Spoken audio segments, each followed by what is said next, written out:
dua friksi ini, ada MPO, ada DIPO gitu. Karena udah lama juga. Ya.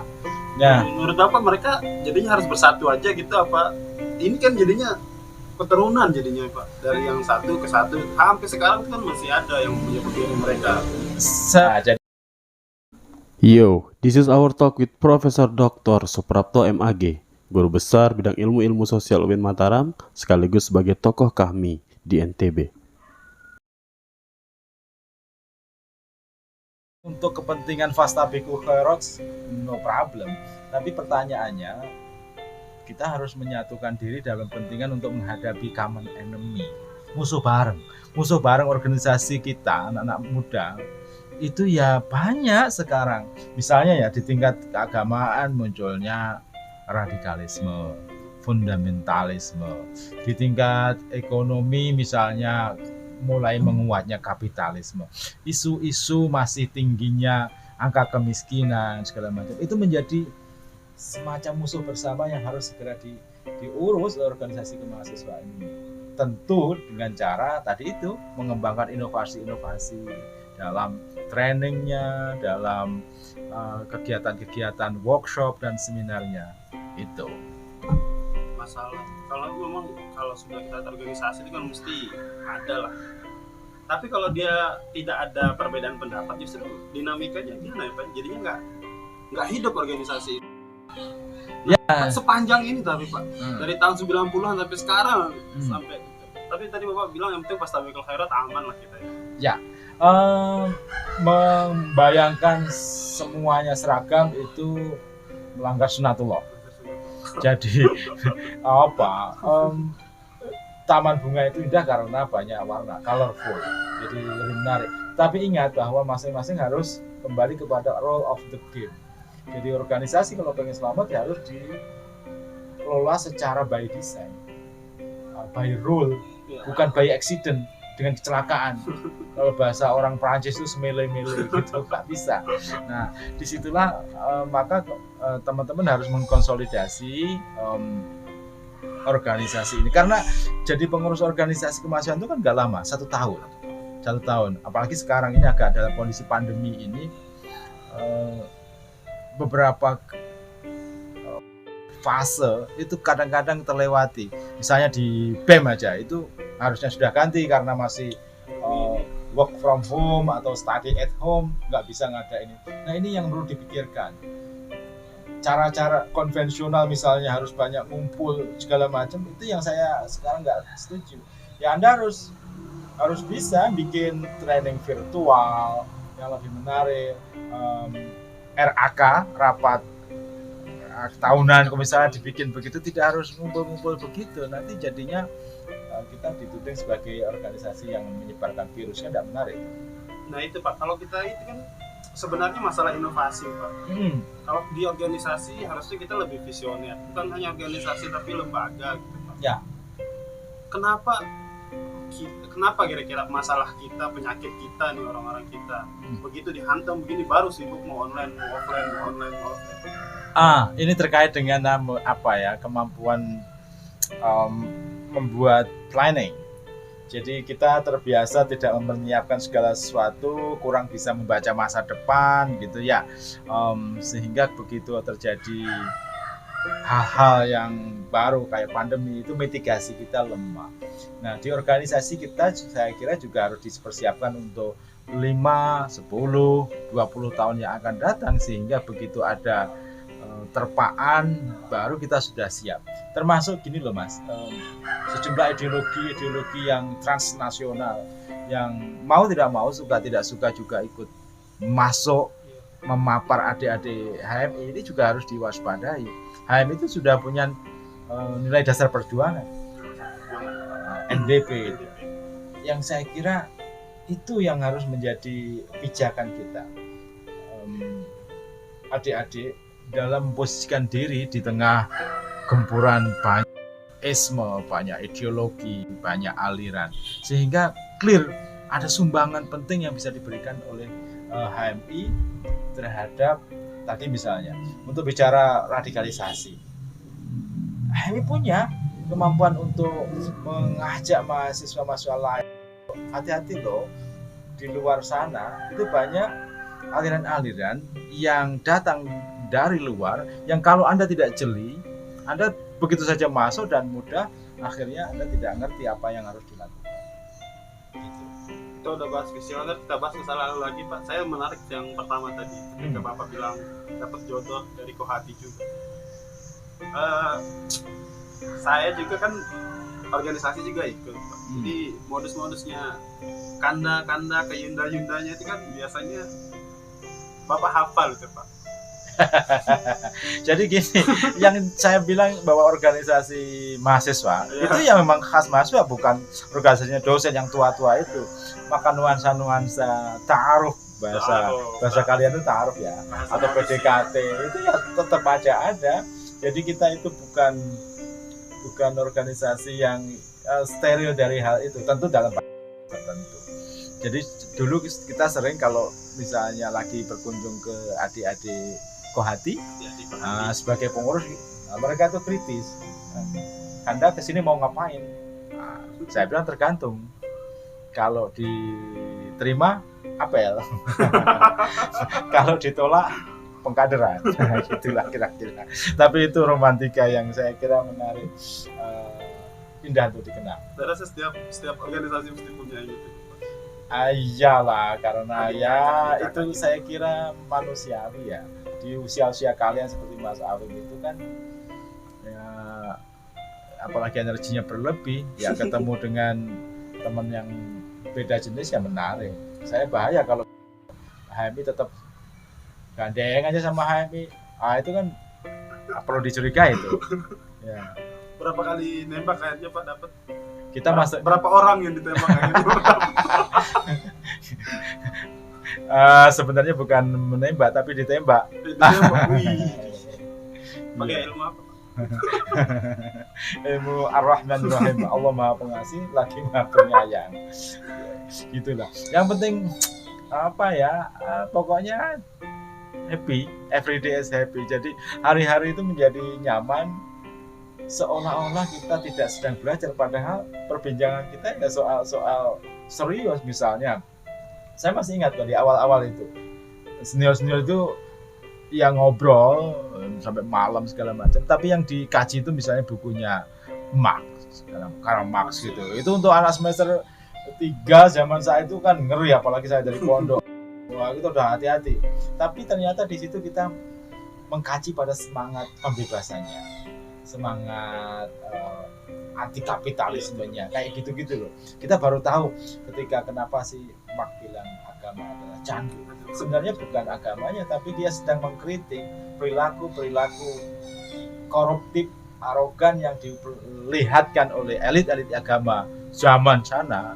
Tentu saja konteksnya bukan Islam, yang dalam pandangan Marx itu menindas gitu. Perselingkuhan antara penguasa dengan agamawan itulah yang dikritik, bukan agamanya. Hal sebesar itu waktu itu dibahas dengan bercanda-canda. Ya, jadi sampai main gaple bahkan coba. Jadi diskusi. Sama Kohati juga gitu, yang diskusikan soal pembebasan. Jadi hati-hati kalau Anda mau nembak anak Kohati, mereka kritis, habis itu. Kenapa menembak saya? Tidak punya stok jawaban. Kalau diskusinya HMI ini Pak, kalau kita jalannya cuma setengah, kan bisa jadi liberal orang tuh, atau bisa jadi anti Tuhan nanti. Karena panjang sekali pembahasan. Gimana iklimnya dibentuk dulu pada masa lalu? Ya, kalau di kampus itu kan kita sebagian seniornya juga dosen yang saya kira juga ngerti tafsir, ngerti akidah, filsafat segala macam. Maka insya Allah tidak ada masalah. Awal-awal juga banyak yang nggak sholat sebagian, tapi itu berlangsung sebentar, habis itu balik lagi. Jadi sebenarnya gini, yang dibidik saat itu kalau lo berislam, kamu harus bertanggung jawab, bukan hanya Islam dalam kondisi pewarisan. Kebetulan aja kan Anda dari keluarga Muslim, orang tua Islam, jadilah Islam. Tapi Anda harus tahu nih, Islam yang seperti apa. Anda harus kenal nabinya, Anda harus kenal ajarannya, dan nilai-nilai dasar, ide moralnya itu.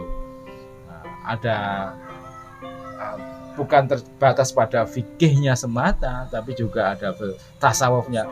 Itu kenceng banget dulu. Sayangnya itu hanya terjadi di beberapa komisariat, termasuk di IAIN Malang kala itu. Di tempat lain ya warnanya beda lagi. Di zaman saya, karena background saya NU, kadang-kadang ya malam Jumat yasinan tuh. Istighosahan kalau ada event-event besar gitu. Tapi teman-teman Muhammadiyah ya bikin lagi, nggak ada masalah sih.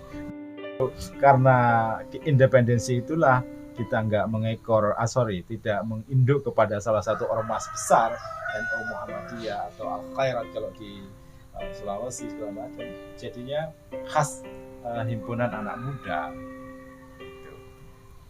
Kalau berarti Bapak ada tamengnya waktu itu sebelum pembahasan tentang yang berat-berat misal ketuhanan, nanti di sana udah ada orang-orang yang memang paham tentang tafsir, paham tentang hadis. Iya. Oh tidak, bukan jadi perbincangan kayak di warung kopi gitu tiba-tiba orang. Iya, nggak lepas amat. Selalu saja di setiap masa itu ada dinamikanya. Ada yang liberal, ada yang fundamental, gitu loh. Di kalangan sendiri juga ada yang kayak gitu.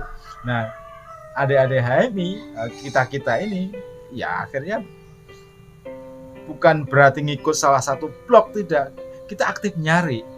Bahkan kita suka datang ke tempat lain itu, misalnya teman Brawijaya, teman IKIP, namanya dulu IKIP, atau Unisma. Kita ngobrol, kalau kalah pulang, baca kitab lagi, baca referensi lagi, gitu loh. Jadi secara tidak langsung itu curiosity kita terbentuk, terjawab, terus kemudian ilmu kita juga nambah gitu. Jadi gaya itu kan anak-anak mahasiswa itu kan unik ya. Uniknya itu gini, dia posisi mahasiswa, tapi pemikirannya itu udah kayak profesor. Nah gitu. Gak enak aja kalau disalahin, ya wajar masih mahasiswa. Akan gitu. Pulang lihat kitab lagi. Sekarang kitabnya bisa YouTube, cuman hati-hati, harus selektif. Lagi-lagi tingkat kritisismenya tadi itu harus dipelihara. Termasuk ya gini ya Mas Ali, ada di HMI ataupun organisasi manapun, saya kira dia akan beda ketika menyalurkan aspirasi yang lahir dari sebuah pengkajian kritis dengan yang ikut-ikutan. Kalau disuap terlalu kejam ya, nggak ada ya. Nasi bungkus itu nggak ada.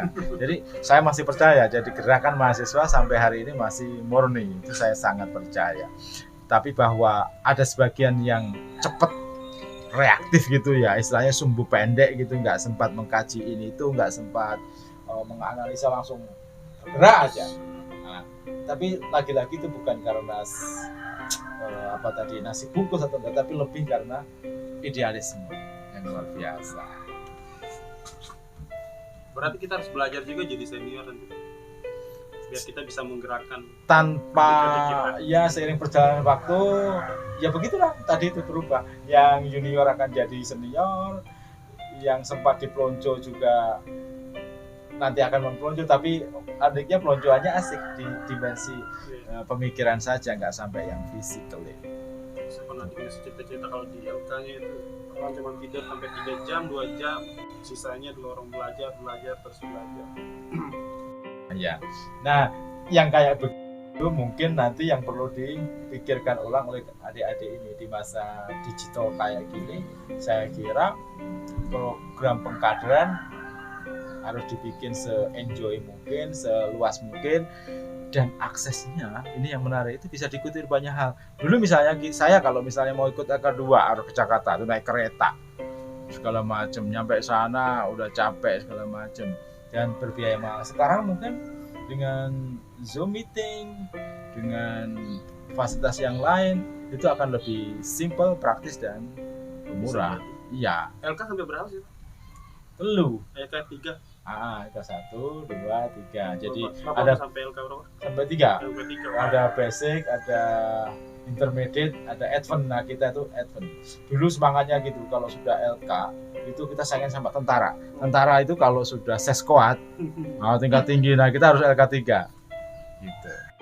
Ada pangkat khusus Pak? ada tanda khususnya? Nggak ada. Ya, pokoknya semakin biasanya persyaratan untuk jadi pengurus cabang harus pernah LK2, pengurus Barku harus pernah LK3 kayak gitu-gitu dulu. Zaman gitu. Ya, tapi tingkatan LK sendiri itu bagi saya menarik karena masing-masing tingkatan itu teman tandingnya, teman dialognya itu udah beda-beda. Kalau LK1 mungkin masih level kampus ya, atau ada 2-3 kampus di samping yang ikut. Tapi LK2 lebih meningkat lagi, antar kampus, antar kabupaten, antar provinsi. Nah, LK3 itu udah nasional kan? Jadi kita bisa debat, bisa saling pengalaman, sharing pengetahuan dengan kawan-kawan yang dari Makassar, dari Jakarta, dari Banten, dari Sumatera. Jadi ya, maka kemudian iya betul, himpunan mahasiswa itu HM itu kadang-kadang jadi harapan masyarakat Indonesia karena tadi keragaman anggota-anggota yang ada di dalamnya. Saya akan pakai closing Pak. Terus saya satu pertanyaan. Kalau saya lihat alumni HMI kan, buat Tanjung, Sukal, orang-orang besar semuanya. Ya. Saya izin Pak, boleh disingkat nah kira-kira apa sih yang HMI lakukan untuk Bapak terus sama orang-orang ini sehingga bisa menjadi sebesar itu? Ya, sebenarnya organisasi apapun saya kira kuncinya kepada diri kita masing-masing ya. Segede apapun organisasi, kalau Anda tidak bisa menjadi bagian dari kebesaran itu, maksudnya mendrive ya diri sendiri untuk belajar, untuk menambah pengetahuan baru, yang nggak bisa. Tapi satu hal yang saya ingat dulu, jargonnya itu gini Mas Awi, pantang tolak tugas, pantang ulur waktu, tentang tugas tak terselesaikan. Jadi itu yang bikin saya secara personal itu menjadi pribadi yang ya kita dikasih tugas apapun siap, pokoknya siap dulu deh, entah teknisnya kayak apa itu kita pikirkan belakangan, dan kita harus dikasih deadline, pantang ulur waktu kan, harus selesai, itu kita selesaikan. Nah yang ketiga, pantang tugas tak terselesaikan, ya semuanya harus selesai dimanapun caranya dengan kreativitas kita segala macam. Itulah yang butuh. Yang kedua, kita diajari PD, percaya diri ya, PD dalam mengungkapkan pikiran, gagasan, PD dalam menjalin komunikasi, berinteraksi sosial dengan ya level manapun. Anak komisariat bisa manggil abang aja sama orang Jakarta segala macam, biasa itu. Kalau kita kehabisan uang misalnya di daerah manapun, kami pasti ketemu, dan ya kalau sudah bilang kanda atau abang pasti disangoni. Walaupun bukan anak HMI. Yang penting bilang kanda. Iya, begitulah. Oh iya. Oke. Oh itu yang buat yakin usaha sampai. Yakuza. Thanks so much. Next interview kita akan bahas lagi pembahasan yang lain Pak. Kita lihat nanti pertanyaan yang ada di kolom komentar. Kalau banyak dan ramai, kita akan datang lagi ke sini untuk nanya-nanya lagi. Mungkin bukan tentang HMI tapi bisa tentang yang lainnya nanti. Boleh. Terima kasih Pak Prof atas waktunya. Yes. Assalamualaikum warahmatullahi wabarakatuh. Waalaikumsalam warahmatullahi wabarakatuh.